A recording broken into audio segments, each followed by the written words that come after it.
Welcome to From the Trenches, success shortcuts revealed by real-world innovators crushing it right now. I'm your host, Scott Hartley, and we're back with another episode packed with actionable strategies from today's most successful entrepreneurs. If you're tired of generic business advice and ready for real cutting-edge tactics that are working right now, you're in the right place. Now, the most profitable businesses aren't always the ones working the hardest. They're the ones who've mastered the art of seeing what others miss. And my guest today has cracked that code, developing a framework that's helped hundreds of entrepreneurs uncover up to $100,000 in revenue or more that was hiding in plain sight within their existing business. Her Chase the Breadcrumbs methodology isn't about grinding harder or completely overhauling your business. It's about following the subtle clues that lead to serious profit. And today she's going to break down exactly how to spot these revenue trails that most entrepreneurs walk right past and turn them into cash flow that you can actually bank on. So let me introduce you to Emylee Williams. Emylee is an experienced entrepreneur with over 14 years in the online business world. She co-founded a multi-million-dollar marketing and digital product company, leading a team of more than 27 people and driving six-figure launches. Despite her success, Emylee realized that the high overhead hustle wasn't sustainable. She made the bold choice to start fresh.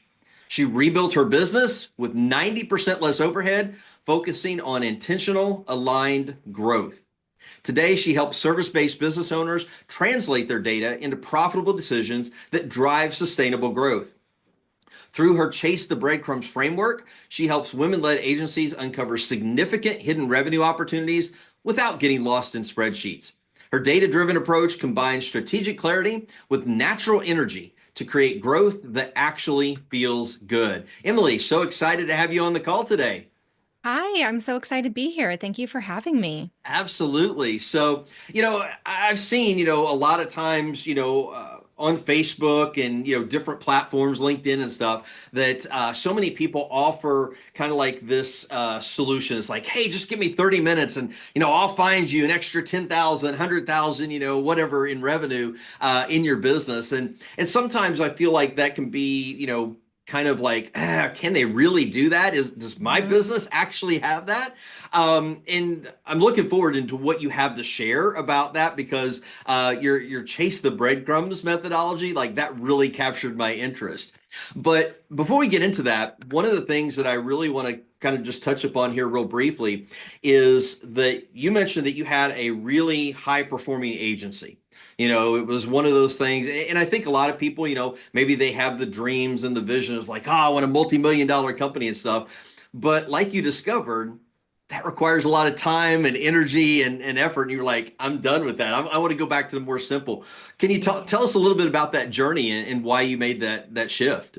Yeah. Well, the funny thing is that I still want the multi-million dollar company. I just wanted it to be a lot less expensive to run. Yep. I wanted to serve clients in a different way. I wanted to sell in a different way. I had kind of worked myself into a type of job that I didn't want anymore. What I like quote unquote had to do or should do in order to grow that company and that brand and that business just didn't feel in alignment with how I wanted to show up anymore. And that's a big part of the Chase the Breadcrumbs methodology and how I work with clients these days. It's all in alignment of what is the end result that you want and how do you want to feel on your journey of getting there. And so I had from the outside looking in the dream job. I had built Hmm. something from the ground up.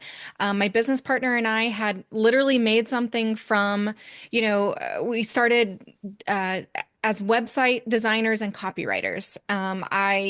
We were doing one-on-one service work. We found ourselves in this weird niche of artisanal food companies in Kansas City. And so I was shooting jars of pickles and salsa and truffles and just the most random food things, writing website copy and really getting to work with service providers locally, which I really loved. Hmm. But I love talking about marketing and selling and business growth strategies. And so that just naturally evolved into a really large education company.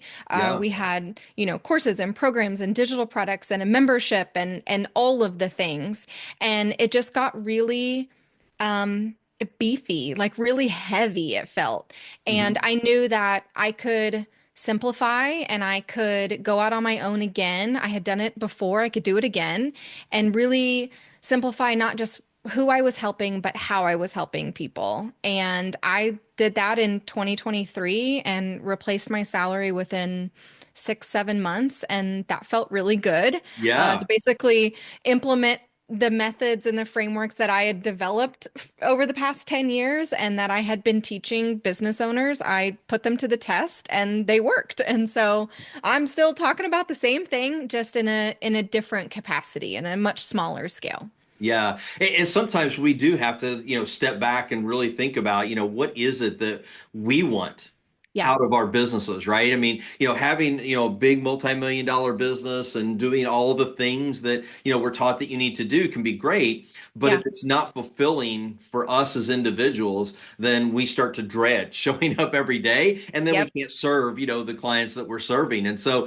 I applaud you for, taking that step and kind of stepping back and saying, "Hey, I want to do this, but I want to do it in a different way." And Yeah. simplification is really the way to go there. Yep. Yep. I refined, with at that point when I left the company, I had about 11 to 12 years of experience. And so you see a lot faster results when you have that experience under your belt for sure. I was Yeah, starting over with a decade plus of experience. And so, right. yes, I was able to see results faster after making those changes. But I know a lot of people are leaving the corporate space for the same desire. You're Mhm. waking up every day and working for someone else or putting on clothes that don't feel right, sitting in an office that you don't want to drive to, and you're wondering what else could be out there.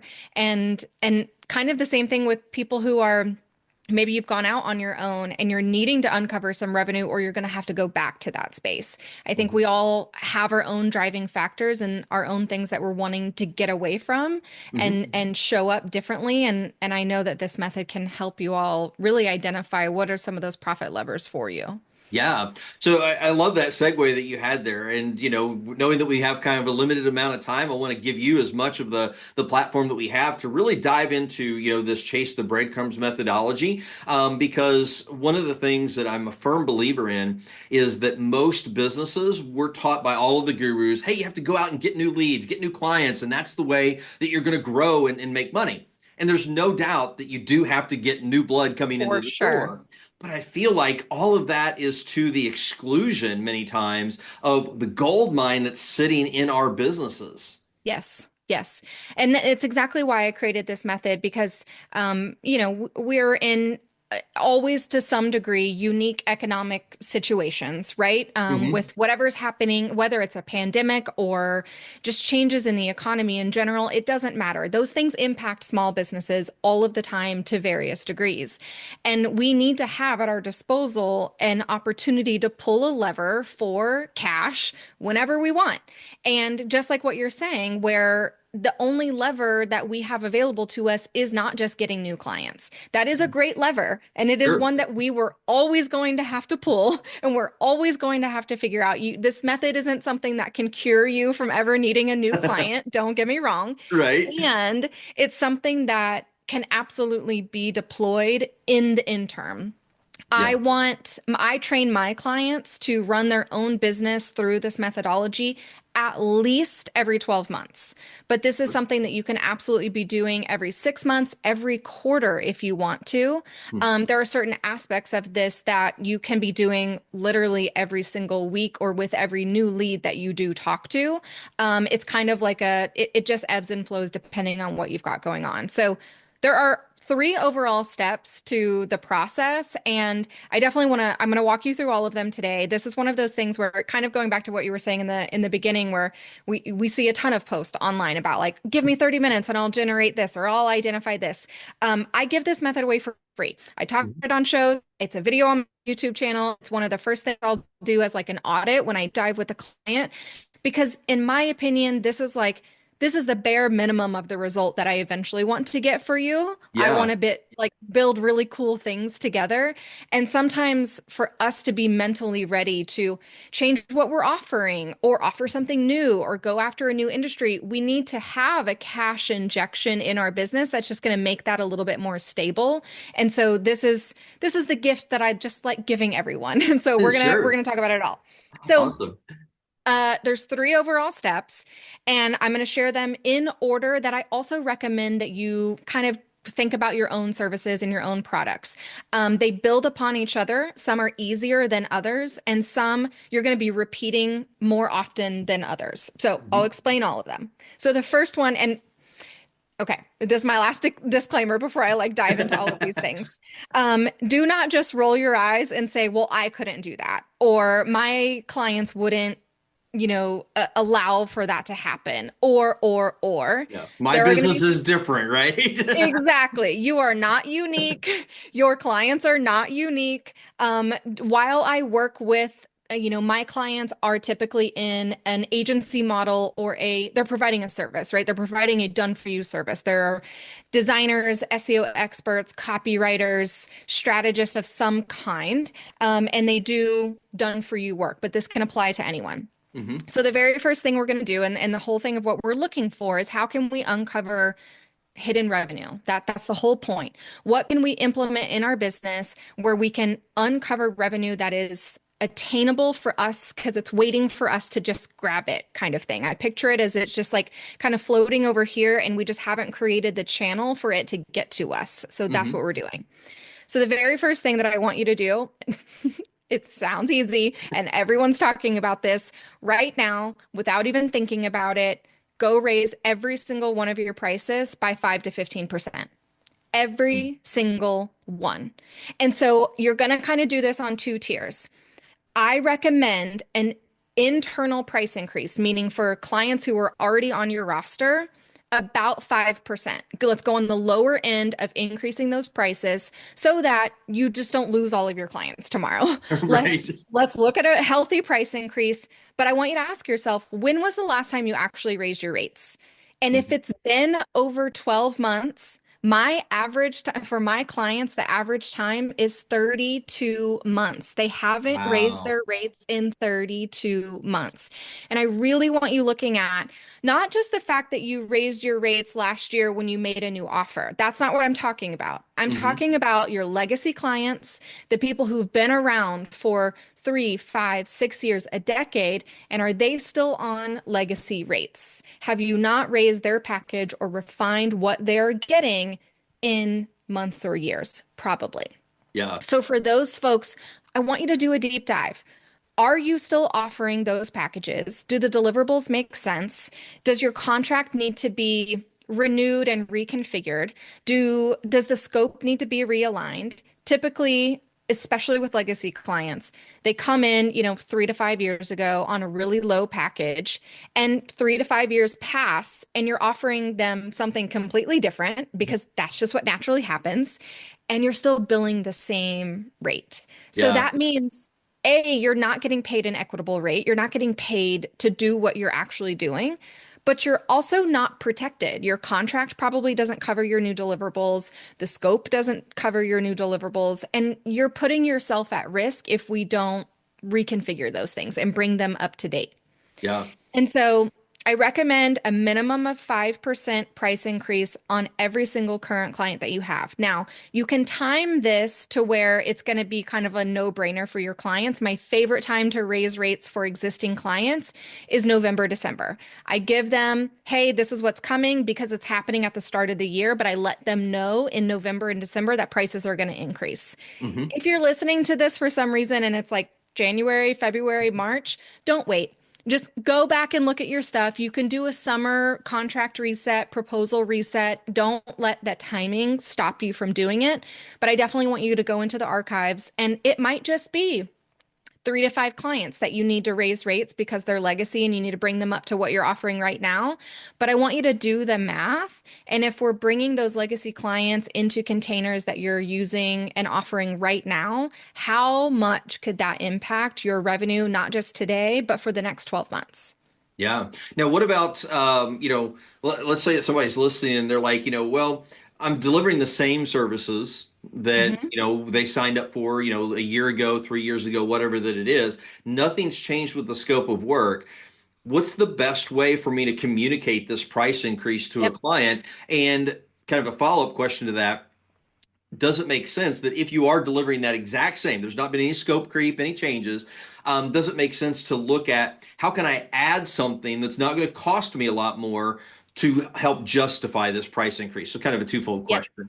Yep. And that's definitely part of that's kind of going into phase two, where we're looking at reestablishing what are we offering. However, if you aren't going to change any of the scope, you haven't raised the price in a year, at the bare minimum, you can quite literally look at a cost of living price increase. And that's what you can call it. Mhm. I've got a couple scripts. They're available for free. You can find them on my YouTube channel. I can't remember what the URL is off the top of my head, but you can find it there. You can message me and grab it.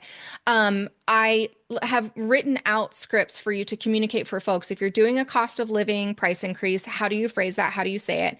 If you're needing to communicate the value of what you're offering to kind of back up that price increase, you don't typically need to back up the value if you're increasing only 5%. Like, do the math. It's not that much money typically on your rates. Mhm. But if you're looking at something like 15, 25, some of my clients increase their rates by like 35% because they haven't raised them in so many years. Yeah. And so for that type of price jump, then we're definitely going to walk clients through the value. So that kind of goes into phase two, where I want you to really start looking at your top 5 to 10 VIP clients. What are the results that you've gotten them? And these are people who not only you love, but like they're the ones you've gotten really incredible results for, that you can write case studies on, that you have a clear ROI. And I want you to go back and really look at the package that they're in. Does it match the results and the impact that you're providing them right now? And Mhm. if you need to bring in some of that value into your conversation, do that. Have that information ready for you to say, based on these results that we've gotten, based on maybe your team has grown over the past 12 months, and this client now has a whole other human who's on their account. That's an Mhm. amazing value add. Maybe you've gone through a new certification, or you've implemented a new software tool that you're using in your business, and your client gets to benefit for that. We Mhm. need to adjust pricing because of that, and we can highlight value because of that. And Yeah. so really start to look at all of the things outside of just results that your team or you is actually providing, that you can kind of lump into the explainer for the new price. Yeah. And, maybe does it make sense to also, like if you have gotten a certification or you brought in a new team member, kind of, doing a price juxtaposition, like, hey, if you went out and did this on your own or you Exactly. hired somebody else, it would cost you this, but you're getting it for just this little bit more. Exactly. Exactly. I love doing those kind of cost comparisons when we're having these conversations. Now, one thing I also want you guys to point out is in the scripts, I break this out too, but I want you to be thinking about, when we're communicating this to our clients, what is the best platform for you to get this message across, where it's going to create as little friction as possible. This Mm. isn't a strategy where you can just plug and play one of my email templates and you can fire it away to everyone and just expect everyone to be like, okay, cool, great, I have zero questions. That's Right. not necessarily what's going to happen. That would be the dream, but if that's the case, if that's the response you get, you didn't raise your rates high enough. So Right. I'm just going to say that. But what I do want you to be thinking about is, okay, we've made our list of our legacy clients. Maybe we have 5 legacy clients who we haven't raised their rates in over 2 years. We're going to kind of treat those people as their own bucket. We're going to look at their packages. We're going to readdress their pricing, what's inside of it, etc. Mhm. Then maybe we have our people who, oh, we've been adding a bunch of value, or they've gotten really incredible results, and we need to kind of adjust our rates and our scope based on that. That's a separate bucket of people. Well, it also needs to be treated as separate modes of conversation, right? So Mhm. if you can't fire off an email, maybe you need to take someone to coffee and actually walk them through what's being changed. Maybe we need to create just like 3 to 5 slides that explain the results or the new package or the new value or the cost comparison that they're going to be getting with you versus going with someone else. Maybe you need to really break down everything that your team has done over the past 6, 8, 12 months so that they remember the Yeah. work that you do with them. So they Yeah. don't need to be thinking, is this an investment I still need to be making? You're showing them already the results, right? Hmm. I need you to decide because you're the only one who knows how does this client, how are they going to best be, getting this news? Is it over the phone? Is it over Zoom? Is it in person over coffee? And you need to kind of custom that conversation per each client. Yeah. So, kind of phase two, going into this kind of second part of phase two, is I really want you looking at this is a little bit of a twofold your past clients, we've already kind of brought this up, of the people who your legacy clients specifically, if you're not delivering the same scope and package and whatever that they first signed in on, is what you are offering them right now the right thing? Do they need more services? Do they need to downgrade a package, but even if it still changes the price, not necessarily downgrading the price? Hmm. Do they need to add on something? What do they need? They're already a paying client. What do they need where we can increase their lifetime value? So, one of the biggest levers that service based business owners don't pay attention to enough is your average client value or your lifetime value. So, Hmm. how much is someone spending with you over the course of their lifetime as a client? And if we can increase that, over time or on a monthly basis, it has a huge impact on your overall revenue. So, Sure. can we bump up a client from a mid tier to a high tier? Can we bump up a client from a project into a retainer? Can Hmm. we get a client who has signed a 6 month contract to sign a 12-month contract? And now you're looking at projected revenue. So, yes, maybe it's not in the door today, but I want you to be looking at if we make this decision with 3 people, 5 people, 7 people, and I get them to double their contract or sign up for this higher tier, how does that financially impact your business this year? Hmm. Probably pretty significantly. Yeah. So then the second tier of that is when I talked about the 5 to 15% price increase, I meant that for your existing clients. What I Hmm. want you to be doing though is the offers that you are currently that are available right now, raise those too. Like for Yeah. every single new person that comes in the door, we're raising rates until we start to get a bunch of no's. Hmm. Because we all have the natural proclivity to not charge enough, right? To Right. underprice. It's just a natural human thing. If you are a kind person, you probably do that, right? Yeah, exactly. There are whole lots of reasons why we do that. And I'm not going to get into the weeds of that today. But what I do encourage you as a kind of pricing exercise is for your very next pitch, increase that package by 250 bucks, by 500 bucks, by 600 bucks, right? Wherever you feel comfortable, just a slight bump and see how that sales call goes. And if they say yes, for the very next person who comes in for that, raise it by 250 bucks, 500 bucks, right? Until you start to hit a new ceiling because Hmm. your skills have gotten better over the years, not just in selling, but also delivering. Yeah. And pricing can raise as you're just better at your job. You're getting better results. You're probably getting results faster. You're providing more of a service, whether it be with team members or new softwares or new tools. The experience of working with you is better today than it was 3 years ago. Or Yeah. at least, I mean, I hope that it is. Sure. Yeah, I exactly. hope that it is. And so you can price accordingly. And so, in the Hmm. same time that we're raising rates for our existing clients on a little bit tiered and slower approach, we're doing it faster and higher with new clients coming in the door. Does that make Yeah. sense? Yeah. And then you can also, communicate that to your existing Exactly. clients that, hey, you're still getting a much better rate than if you would to Exactly. approach me today. Yep, yep. And that's absolutely okay to have legacy rates. I'm not Yeah. saying don't have legacy rates. I'm saying even your legacy rate should increase from time to time. You can Absolutely. absolutely communicate with those clients that, hey, if you sign on for 18 months versus 12 months, I'll lock in that rate for 6 months longer than normal, right? Yeah. And that's okay to do. We always treat our legacy clients, I feel like a little bit more special, especially those first like five, those first Right. 5 people Yeah. to work with you when they're still working with you years down the line. Like you just want to like keep them forever, and they're such big supporters of your business. And I am 100% in the camp of like if they get special treatment, that's okay. and it still makes sense to raise their rates Yeah, at least once a year. So don't exactly. forget about them. Yeah. So then the last kind of piece of this puzzle, once we've raised rates for legacy clients, we've redefined scope. So maybe we're raising rates and we're also eliminating things that take a lot of our time in delivery. So you're literally saving money over here. So it's kind of like a 2-for-1 special a little bit. Hmm. Once we've raised rates, once we've communicated that with our legacy clients, once we've refined our packages, once we've raised our rates as new sales calls come in, then we're going to really assess our offers and see, okay, I got my existing clients to bump up this tier or sign up for this package or renew this contract or whatever it might be. Now I want you to look at what I call your 1%ers. So these could be, it could be one person. It could be 3 people. It's not going to be a lot of people. So don't think you're going to have a list of 10, 15, 20 people.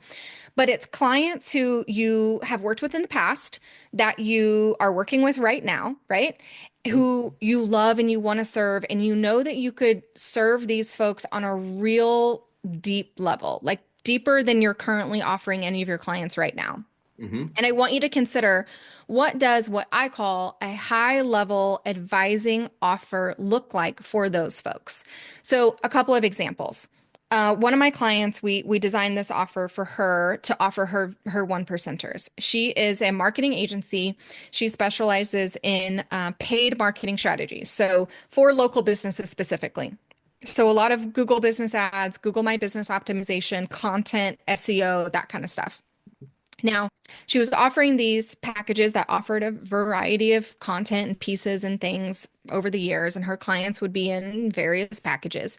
But she had a couple 1%ers who really picked her brain every single time they hopped on a call to go over their results. And they really asked for her insight on not just what they should do in marketing, but what should they do in operations or product development or team growth to help get them better results and make them more money and serve more people. And because she's smart and she's been in this industry for a decade plus, she had opinions on how to go about strategizing those things. So she would deliver that strategy and she would kind of let them pick her brain outside of the marketing conversation. And their calls would go from 30 minutes to 90 minutes to 2-hour conversations. We've all been there. Yep. She's not getting paid for that. And Hmm. like I said, you're not necessarily going to offer this to everyone because it's not going to make sense for everyone. But for those handful of people who are utilizing you for those extra assets, what offer could make sense for them for you to package up that is a higher price point so that the relationship becomes a little bit more equitable? Because Hmm. right now, it's not. It's imbalanced because you're delivering a bunch of strategy outside of scope. So Yeah. you're outside of scope, right? You're over delivering and you're not getting paid for that. And so Yeah. what does it look like to put them in a premium advising container? My high level advising offers, I typically recommend my clients to charge no less than $2,500 per month for a minimum year retainer to offer that high level strategy. Um, could you convert 3 of your network, your past clients or your current clients into a container like that? And if so, that has a huge impact on your projected revenue for the year, Absolutely. Yeah. right? Yeah. Yeah. Thinking of that, is that there's somebody out there, and this is one of the things that I've learned in so many conversations.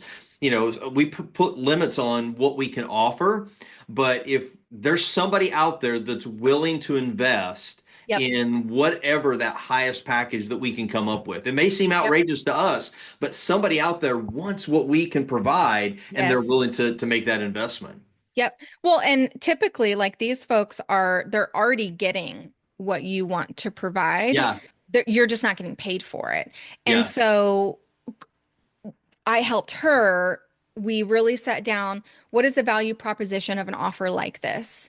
And Hmm. what she was able to see is, because she was able to tell me in one of those strategy meetings where she wasn't getting paid to offer this strategy, they asked her, one of her clients was they are like an apartment management brand, right? And she was Hmm. helping them with their marketing.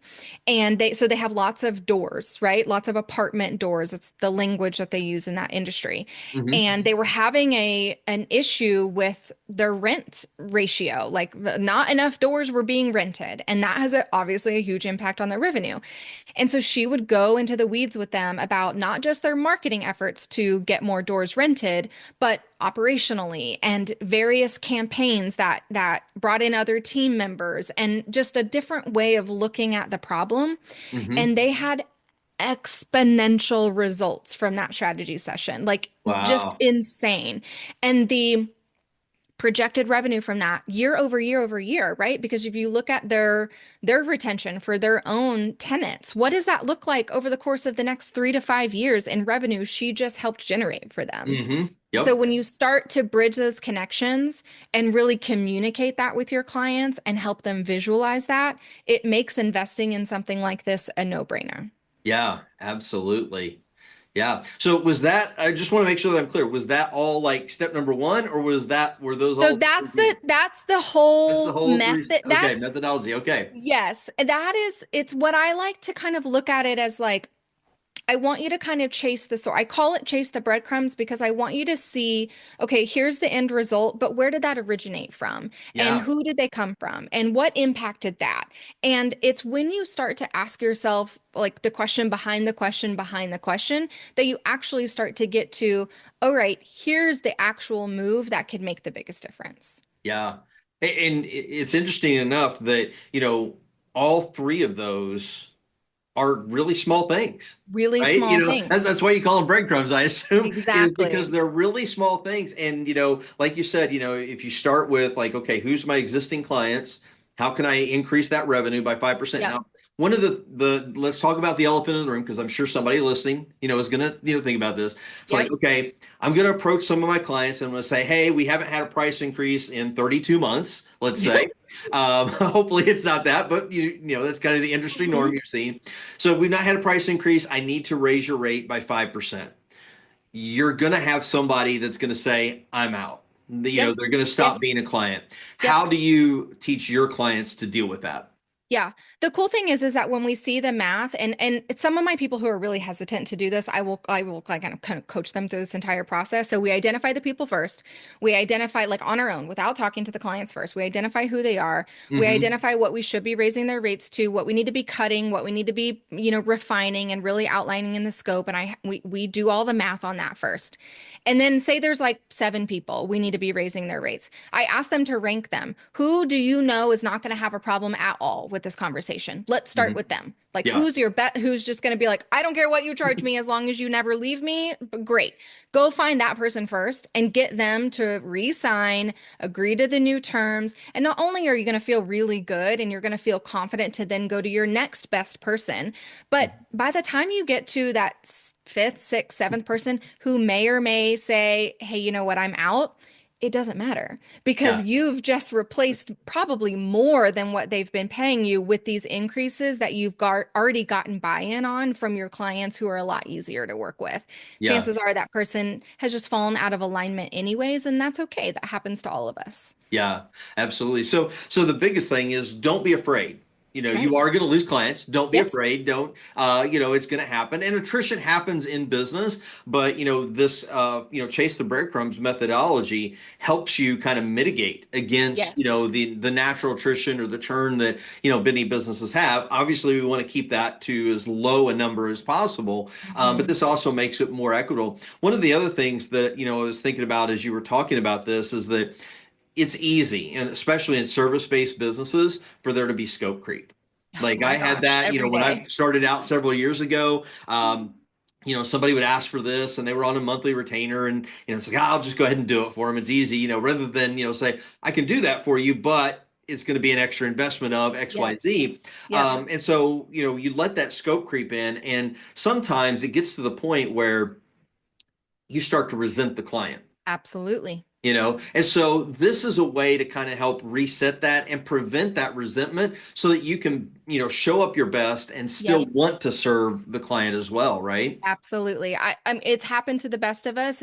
Where I remember, there's been countless times where I've been at the dinner table venting about a client and complaining. They emailed me this and they asked for this. And my husband so lovingly is like, okay, but you keep doing it. So they're going to keep asking for that because you're only making it a problem to me, not to them. You Yeah. haven't set the boundary. You haven't reminded them what's in scope. You haven't, billed them for the thing that's outside of scope. And I'm like, oh, you're right. Yeah. And, Okay, fine. and those boundaries are so important. I had, a couple of months ago, I had a client reach out to me, and they're on my lowest plan, that I offer for the hit the inbox monitoring. Yeah. And they sent me an email, and they were like, "Hey, we're doing something different in the coming months here. Can we change what you're doing for us so that we get this instead of this?"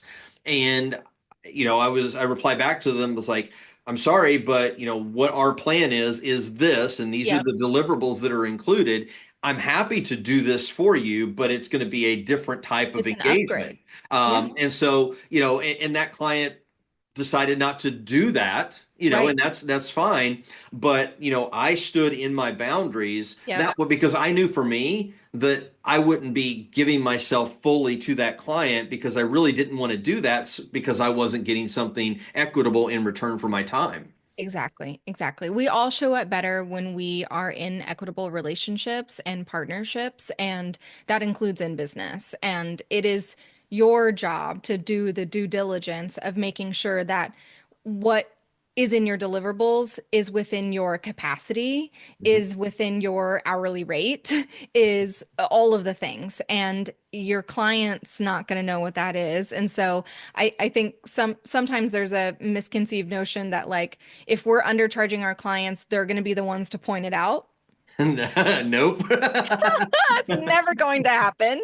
I know when I'm getting a good deal and I'm not going to say anything about it. And so Right. the clients are in the same space and it's a kind thing to do and it does allow you to show up even better and even bigger and move them along as you get better at your own job.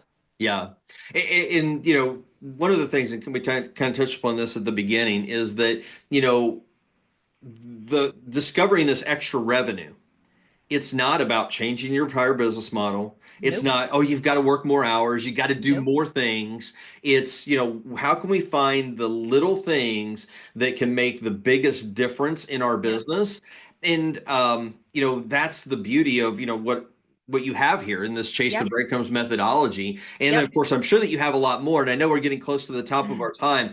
If somebody wants to reach out, I know you mentioned your YouTube channel. We'll go Yeah. find that and put that into the link of the show notes. But if somebody wants to work with you, what's the best way for them to get in touch with you to have a conversation or Yeah. or work? Yeah.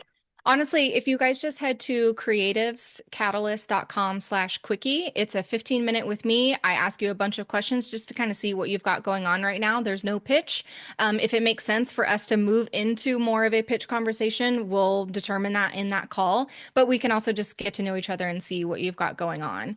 I also wanted to point out in this method that I walked my marketing client through, she was able to uncover $66,000 in 6 weeks only from step one, Oh, just wow. from price increases of legacy clients, redefining the scope, and then having the conversation with in the appropriate way for the best client.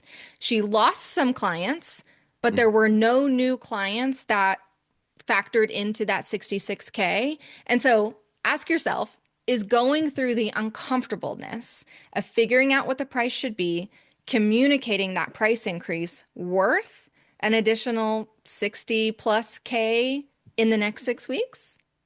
Probably. Yeah. And if and when you do lose a client or two because of the changes, guess what you gain from that? Capacity to bring on a more aligned client that is priced at an even higher rate, which Yeah. drastically affects your revenue. So, all good Absolutely. things. Yeah, great way to, to frame up those conversations and the expectations around Yeah. that for sure. Yeah, for sure. Well, Emylee, I really appreciate your time today. This has been a really insightful conversation. I know that I've gotten a lot of things out of it. Hope our listeners have too. So appreciate you listening, to everything that Emylee shared here today. Make sure that you go check out her YouTube channel. Again, we'll put the link in the show notes. And then if you want to have a conversation with Emylee, we'll make sure that her booking link is in there as well. So that's all for today's episode of From the Trenches. If you're looking to supercharge your email marketing, check out my book, Hit the Inbox, at hittheinboxbook.com. It's packed with 76 pages of strategies to get your emails landing in inboxes and driving sales. Thanks for tuning in today. If you found value in this episode, please subscribe, rate, and review the podcast on your favorite platform. It helps us reach more entrepreneurs like you. And until next time, keep crushing it in the trenches.